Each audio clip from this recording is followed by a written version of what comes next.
Ja, dames en heren, de brokante schuur de Boshuizen vestigde zich enkele jaren geleden aan de Rosmolenweg. Maar sinds eind 2017 is de winkel gevestigd in de Poststraat in Venray.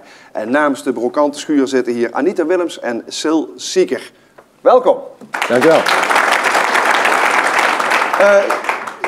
Even de eerste vraag. Wat is brokante precies? Weet u dat, dames en heren? Nee. Nou goed, daarom zitten we hier dus. Wat is brokante? Wat is dat nou? Ja, zeg maar. Ja, brokanten zijn mooie oude spullen uit het verleden die hergebruikt worden in het heden. In de moderne interieurs, in de normale, overal kunnen ze eigenlijk wat tussen gezet worden. Maar dat is geen antiek? Daar zit nog een stukje tussen? Ja, er is natuurlijk een leeftijdsverschil tussen, ja. Antiek, dan praat je over 100 jaar of ouder. En dit zijn gebruiksvoorwerpen, decoratiemateriaal. En die komen bij de tweede, derde of vierde gebruiker terecht? Ja, of meer, ja. Nou ja, goed, jullie zijn een tijdje geleden begonnen met die brokante schuur. Eerst op de Boshuizen, maar nu zijn jullie verhuisd. Waarom? We merkten op een gegeven moment dat er meer vraag naar andere dingen waren en dat je op een gegeven moment een groei doorstaat. En je hebt op een gegeven moment een visie van waar wil je heen. En die visie konden wij dus niet realiseren in de schuur. Dus daarom moesten wij naar een betere locatie zoeken. En dat hebben wij in de Poststraat gevonden. Want wat kon je niet kwijt in de schuur? Het idee wat je dus had voor een stoere landelijke woonwinkel te bouwen, was op die locatie kwam niet uit de verf. Dat ging gewoon niet. Dan was je te ver afgelegen en ja, je moest daar te veel voor doen. Dus vandaar dat je een andere locatie zocht. Het had wel een mooie uitstraling. Zo het was een super uitstraling, alleen de vanrijder en de omgeving wist niet waar we zaten. Dus wij moesten toch maar onze biezen pakken en naar de vanrijder toe. Precies, want het is toch handig dat er mensen binnenkomen, klanten binnenkomen. Ja, dat is belangrijk. Zijn het klanten? Nee, het zijn fans. Fans? Ja. Zijn fans. Oh? Ja, we hebben fans. Jullie hebben fans, ja, dat hebben jullie mij verteld, maar daar ben ik wel nieuwsgierig naar. Wat is het verschil tussen een klant en een fan? Iemand die Ze staan met spandoeken voor de deur iedere dag? Niet, maar mensen... Fans volgen ons. Fans volgen onze verhalen, fans volgen ons werk.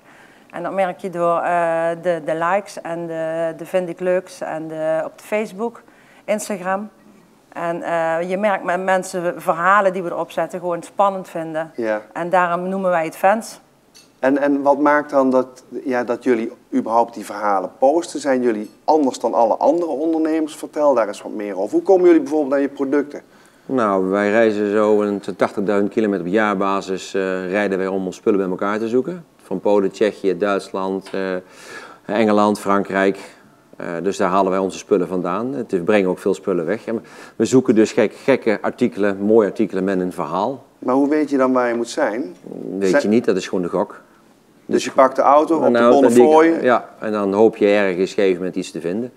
En op een gegeven moment heb je langzaam je kanalen, je adressen waar je heen komt. En zo gaat dat steeds verder groeien. En soms ook steeds meer mensen die ook jou posten. Van luister, ik heb wat speciaals voor jou, aparte speciale spullen. Ja. En dan ga je op een avontuurlijke tocht. We richting een ander adres in Europa. Is het ook zo dat mensen bijvoorbeeld bij jullie binnenkomen in de brokante schuur en een heel speciaal verzoek hebben waar jij dan naar op zoek gaat? Wij hebben nu twee, drie items lopen waar dus, wij gaan straks een Gijzeren kunstmanifestatie organiseren samen met het trefpunt, waar wij dus de pleinen daar gaan verzorgen. Dus daar zoeken we artikelen voor. Maar we hebben ook in etalages en lokale vendraai-ondernemers een paar spullen verkocht. We mogen geen namen noemen van onze klanten. Maar jullie lijken dan een klein beetje op zo'n programma op televisie, dat heet de Salvage Hunters. Zijn jullie dat ook? Ja. Kunnen ze gewoon een kamer met jullie meesturen en dan kunnen jullie onderdeel worden van dat programma? Volgens de mensen bij ons in de winkel, want dat horen we iedere dag, zijn wij dat ook. Ik zeg maar tegen Silva, ik denk dat wij de vanreizen Salvage Hunters zijn. Ja. En kun je ons daar over zo'n avontuur nog eens wat meer vertellen? Want ik vind dat wel interessant. Ga je dan altijd met z'n tweeën in een busje? Hoe werkt dat? Nou, wij gaan natuurlijk wel vaak met z'n tweeën, maar niet zo vaak in de winkel. Wij gaan 2-3 keer per maand rij ik op Engeland. Daar heb ik diverse locaties waar ik dus op een gegeven moment dingen in Londen Centrum en daarboven dus dingen aflevert. Die al verkocht zijn van tevoren via Instagram of wat dan ook.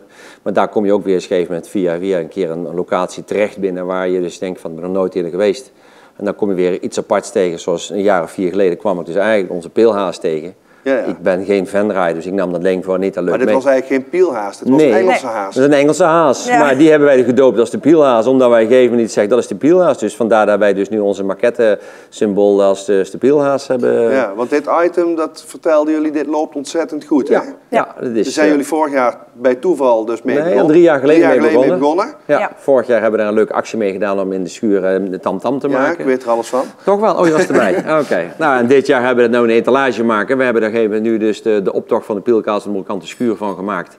En we hopen iedereen die dus gegeven moment dat ding aanschaft, mee op vakantie neemt en daar leuke foto's maakt en dat straks op de Facebookpagina gaat zetten. Want hoeveel van die pielhazen worden dan verkocht voorafgaand aan zo'n vastelovend seizoen? 700 denk ik of We zo. hebben dit jaar een kleine 700 mensen blij gemaakt. Ja. Ja, en die hebben jullie ook wel blij Van gemaakt. groot- Ja, van groot naar klein. Van Ja. groot naar klein, hè? Ja. Ja. Nou, jullie zitten nu een paar maanden op de nieuwe locatie. Brengt het ook wat jullie verwacht hadden? Anders. Anders. Wij hadden op een gegeven moment geen visie, omdat je op een gegeven moment van een andere winkel dingen gaat. Maar ik had op een gegeven moment verwacht dat we weer wat grotere stukken zouden verkopen, meer wat meubilair zouden verkopen. Maar het is eigenlijk meer de specialiteiten, de gekke dingen.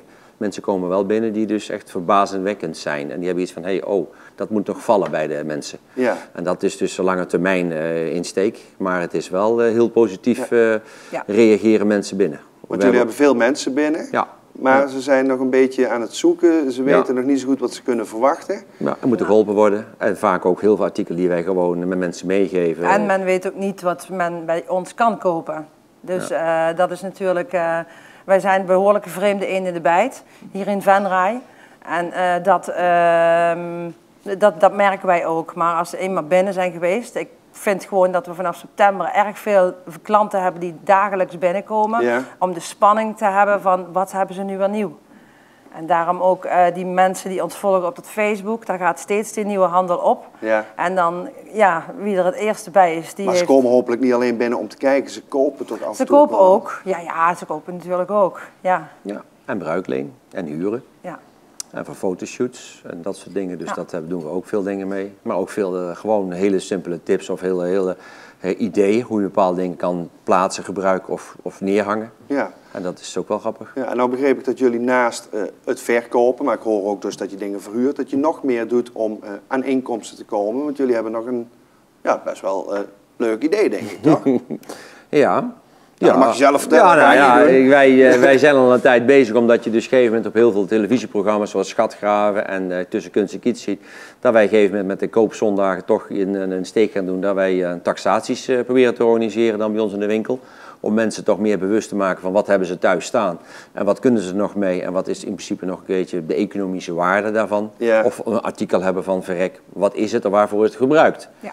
En op die manier probeer je natuurlijk ook wat meer reuring te Ja, krijgen. goede zaken te krijgen. En misschien misschien zit er nog wel wat hier tussen waar je verrekt van, nou, dat is weer een leuk artikel wat we kunnen gebruiken of kunnen aankopen. misschien zit er wel een tweede pielhaas achter iets bij. Wie zal het zeggen? Je weet maar nooit. Ja. Nou, het is in ieder geval, ik denk dat de nieuwsgierigheid bij veel mensen gewekt zal zijn. Ja. En ik hoop dat jullie nog steeds meer mensen in jullie winkel krijgen. En na vanavond nog veel meer fans. Mag ik jullie heel hartelijk Dank je wel. bedanken. Ja. Oké. Dank jullie wel.